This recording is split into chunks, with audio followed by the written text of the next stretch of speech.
Evidentment ha marcat la universitat per supost i concretament a la investigació perquè les convocatòries d'infraestructures ja fa 2 o 3 anys que no han eixit, estem quedant-se atrás en infraestructura científica, els projectes d'investigació este any no han eixit, els altres anys ha sigut molt minorat l'import de la financiació per a projectes d'investigació i cada vegada són més els grups de recerca que no tenen financiació pública.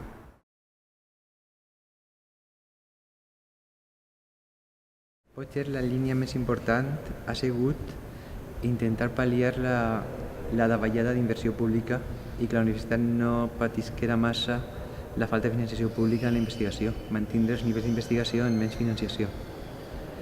En esta línia no hem baixat o hem mantingut quasi intacte el programa propi del vicerrectorat, malgrat les baixades també de pressupost de la Generalitat Valenciana a la Universitat de València, i hem intentat mantindre en tot el possible les ajudes a la investigació a la Universitat de València. I a més, hi ha que tenir en compte que la universitat és molt difícil que no aguanti el tipus, perquè no se pot prescindir de la universitat. Se poden prescindir de moltes coses, però no de la universitat, i més com la de València.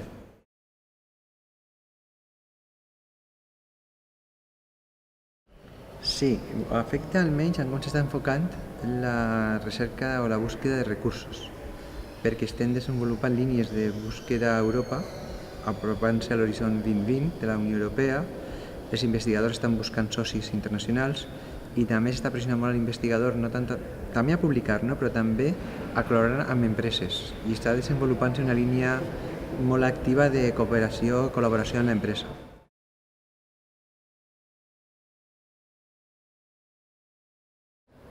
No té per què afectar, és més greu el fet de no tindre financiació que el fet de tindre que buscar-la en Europa o que tindre que fer coses també per a l'empresa. En realitat, el que és innovació és un producte de la bona investigació, no té per què afectar la qualitat de la investigació.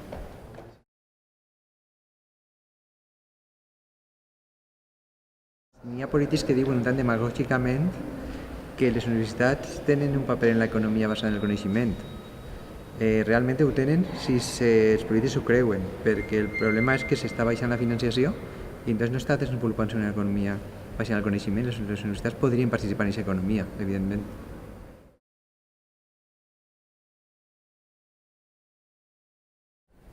Jo crec que no. Jo crec que potser ha sigut al contrari. Potser n'hi ha inclús algun esforç per fer arribar a la gent que la ciència és important i que té un sentit i una validesa.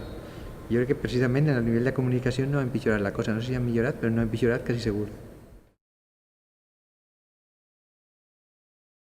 La frase més optimista és que això no durarà sempre, però no n'hi ha motius. Jo crec que objectivament, ni econòmicament ni políticament, tenim un entorn favorable per a ser optimistes i que el que n'hi ha que fer és continuar dia a dia a la universitat i no confiar en els factors aliens a nosaltres.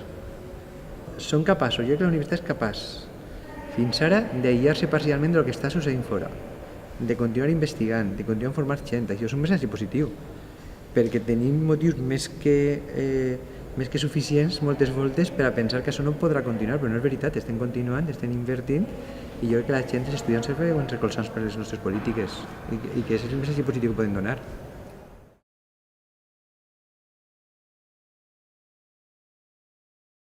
Jo no crec que té de ser una cosa mala estudiar ciències, o sigui, encara que la cosa no estiga dura, la gent bona jo crec que sempre és avant i que trobarem camins per a la gent bona, que això té que ser així.